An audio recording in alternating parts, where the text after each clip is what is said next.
ఇవాళ ఈ రాష్ట్రంలో మోసానికి పేటెంట్ లాంటి ప్రభుత్వాన్ని నడుపుతున్న చంద్రబాబు నాయుడు గారిని ఆయన తీసుకున్న దుర్మార్గమైన చర్యల్ని ఎండగట్టడం కోసం గౌరవనీయ మా పార్టీ అధ్యక్షులు మాజీ ముఖ్యమంత్రి వర్యులు జగన్మోహన్ రెడ్డి గారి నాయకత్వంలో ఇవాళ ఆందోళన కార్యక్రమం నిర్వహించాం. పెంచిన పెట్రోలు డీజిల్ ధరలను తగ్గించాలని, ఇతర రాష్ట్రాలతో సమానమైన ధరలకి తీసుకురావాలని చెప్పి డిమాండ్ చేస్తూ ఈ కార్యక్రమాన్ని చేస్తాం. ఎందుకంటే ఎన్టీ రామారావు పెట్టిన ఈ పార్టీని లాక్కున్న చంద్రబాబు నాయుడు గారు ఆ రోజు నుంచి ఈ రోజు వరకు కూడా అబద్ధాలతోనే కాలం గడుపుతూ ఉన్నాడు.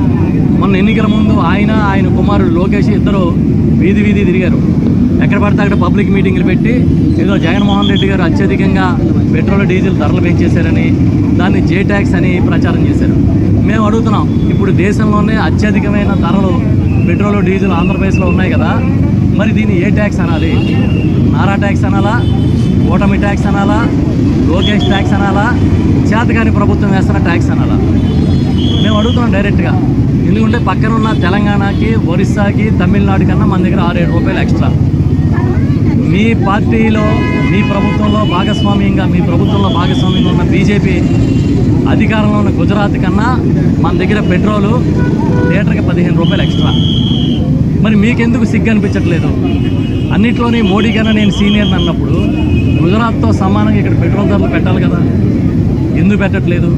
మన దగ్గర ఇవాళ 113 రూపాయలు దాటి 113 రూపాయల 62 పైసలు, అంటే సుమారుగా 114 రూపాయలు పెట్రోల్, ఇంచుమించుగా 101 రూపాయి 24 పైసలు డీజిల్. ఇది మళ్ళీ పెరుగుతుంది అంటారు. మేము చెప్తున్నాం, దీనివల్ల ఇటు ఆటో రంగం దగ్గర నుంచి, ఆటో సోదరుల దగ్గర నుంచి రవాణా రంగం దాకా దెబ్బతినే పరిస్థితి, నాశనం అయిపోయే పరిస్థితి తెచ్చారు. మీరు ఇమీడియట్గా మిగతా రాష్ట్రాలతో సమానంగా పెట్రోలు డీజిల్ ధరల్ని తగ్గించమని మేము డిమాండ్ చేస్తున్నాం. మీకు సిగ్గు లేదా?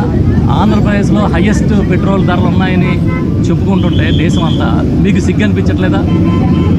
ఇంకో పక్కనేమో కోట్లు, వేల కోట్లు, లక్షల కోట్లు అప్పులు తెస్తున్నారు. మేమేమో ప్రజలు పొదుపు పాటించాలంట, మీరు దుబారా చేస్తారంట. మీరేమో స్పెషల్ ఫ్లైట్లు వేసుకుని సింగరించుకుని తిరుగుతారు. మేమేమో పొదుపు పాటించి సైకిల్ మీద తిరగాలి, లేకపోతే కాలినడకని తిరగమని చెప్పి సలహాలు ఇస్తారు. మేము అడుగుతున్నాం, మీ దగ్గర నిజంగా డబ్బులు లేకపోతే విశాఖపట్నంలో ఎకరం 99 పైసలకు అమ్ముతున్నారు కదా, అవన్నీ సేవ్ చేస్తే ఎంతకన్నా ఎక్కువ సేవ్ అవుతుంది. ఇప్పటికైనా సరే సిగ్గుమాలిన చర్యలని పక్కన పెట్టి ఈ రాష్ట్రంలో పరిపాలన మీద దృష్టి పెట్టండి. పంపకాల మీద, దోచుకు తినడం మీద కాదు, పరిపాలన మీద దృష్టి పెట్టమని చెప్పి వైఎస్ఆర్ పార్టీ డిమాండ్ చేస్తూ ఉంది. ఇవాళ నేను, మా నాయకులందరూ పేరున చాలామంది నాయకులు వచ్చాము. మేము ర్యాలీగా వచ్చాం. మా కార్యాలయం నుంచి సర్పవరం జంక్షన్లో అక్కడ బైఠాయించి ధర్నా చేసాం. తర్వాత వచ్చి ఎంఆర్ఓ గారికి, ఇక్కడ కాకినాడ రూరల్ ఎంఆర్ఓ గారికి వినతి పత్రం కూడా అందజేయడం జరిగింది.